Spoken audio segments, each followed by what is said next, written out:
This is a reference to Israel when she was brought out of bondage in Egypt. Y'all remember the story. Let me be quick about it for those of you who might not know.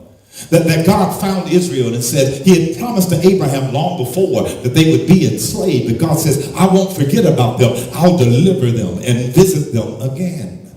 And God raises up Moses to lead them. And there's many miracles that are done simply with a staff. God tells Moses that I give you faith and a stick. And literally he brings down the nation with plagues and miracles. And Pharaoh does not want to let God's people go. But God says, don't worry about Pharaoh. I harden his heart so I can show my power. I need the night to be dark. I need the people to know that this can't be done without supernatural power. So he sends all these plagues, and finally Israel is let free. While they're in the wilderness, they don't go straight from Egypt to the promised land, but they wander around. You see, even though God found them, that just where they were and in their state, praise be to his name, God still though had to change them. Can I preach like this morning? That even though he finds us, God still has to change us so we can fit his purpose for us. So while he's trying to transform and change us, he'll lead us around. Can I get a witness here? They could have gone from Egypt to Canaan in a direct line. It would have taken probably about a 10-day journey, 2 weeks at the max. But we know it took 40 years. God led them around in a circle for 40 years. Because when you're the apple of his eye and he finds you and he saves and delivers, he's still got to work on you. And he loves us too much to leave us where we are. If I could preach this thing the way the Bible is laying this out, what it would mean is that when you love somebody, you want the best for them. When they're the apple of your eye, you're not satisfied with them living beneath their dignity or their giftedness or their character. You want them to rise to the best they can be when you love somebody. Now listen, if you don't care nothing about them, then you just say, hey, listen, you do whatever. But when you love somebody, you want to see them be all they can be. Whatever you do, if you're a bus driver, drive the bus the best you know how. You're a street sweeper, make sure your streets are crystal clean. If you're a singer, make sure you sing to the height of your talent. Whatever you do your best. God said, I got to try to bring you the best out of you. And so they wander around in circles. See the text. He says, and he led them about. Now this is the beauty. This is this. That even though he had to lead them around 40 years because of their own stubbornness, that at least he didn't abandon them. If he gets you out there, he'll stick with you till he gets you over it. Y'all not praying with me, are you? Can I make it live today? All of us got some stuff that God's been working on, and he's not done with it yet. We're not over it yet, but we can shout today because we still know, because of his grace and his mercy, that his hand is still laid on top of us. This is what I'm saying. You can shout because even though God's not done working on you, he's still got his hand on you. Because when you're the apple of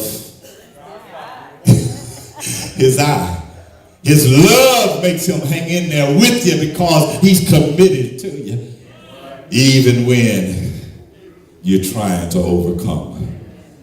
Is there anybody here this morning that sometimes the enemy has made you feel that because God has found you and he's working on you by working in you, and yet you know that you're kind of going in circles on a certain thing? Is there anybody here the devil's made you think God is going to one day wake up and say, I'm sick of you and I'm done? Anybody? Anybody ever been made to feel that if you don't get it together, that somehow God is going to stop looking at you with a favored eye? Well, I came to tell you today, the devil is a liar. God he's not a sometimey God. He don't love you today and then put you down tomorrow. When you got it like that, you just got it like that. He's with you all the way. Through thick and through thin, through trials and persecution. When I'm right and when I'm wrong, God is always there. Because we're the apple of his eye. He finds us, then he leads us even in the midst of this wilderness experience. And look at this, the text says, and he instructed him. Everybody say he'll teach you. He'll teach you. You see, he finds us and then he leads us. Even when we resist him, we may have to go the long route, and that's up to us. That's why it's better to go ahead and obey the Lord. It's a shorter trip. Can I get a witness here? Yeah, it's better to just do what he said. But even in spite of us, that all of it is designed not to destroy us, but to teach us. We learn from experience. And this is what I love about the Lord, that the Lord gets involved in the mess and the stuff of real life.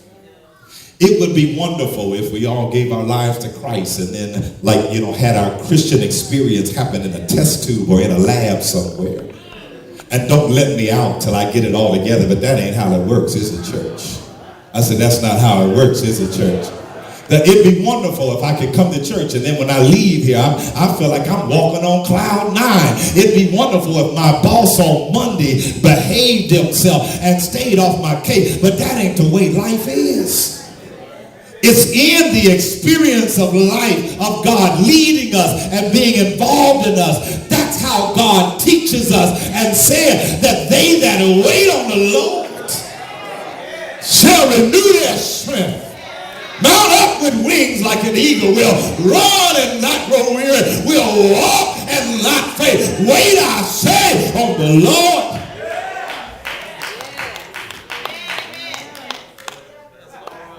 Israel, look at Israel. Israel did not learn until the Lord allowed the leading in the circle to give time to rise up a generation that would say, I now realize that you got to trust the Lord if you want to be blessed by the Lord. Experience teaches you that. It's better to do what the word says and instead of doing my own thing. It's experience that teaches us that. So God, he will always try to teach them when you are the apple of his eye. Again. When you don't care about somebody, you might give them one lesson of advice, but the minute that they, slap you in the face about that, you be like, you on your own, all right? But when they're the apple of your eye, you can't leave them alone. I don't care how much they cut up. When they're the apple of your eye, you gotta try to help them. I don't care how many times you've done it and how many times they said no. When you got it for them like that, you can't leave them alone. Talking about, girl, if I was you, I'd leave them alone. You would if you could, but when you got it like that, you can't help yourself. Fellas, now cool as it's kept. We know about this. We talk big game. We don't want them to know. But when a woman got your heart like that, yeah, you acting tough around the fellas, but yeah, when they the apple of your eye, you can't help yourself. Am I right? Love her when she right and love her when she wrong.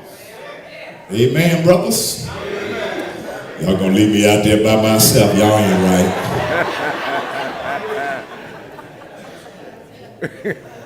You're the apple of God's eye. He finds you where you are, looking for you, and he puts his hand on you. And then he gets involved and he'll lead us. I don't care how many times we resist. I don't care how long it takes him to do it. He'll be there with us through the whole thing. Now, how long it takes and how painful it is up to us. But the whole purpose and goal of this is that we might learn. Learn what? Learn to be like him.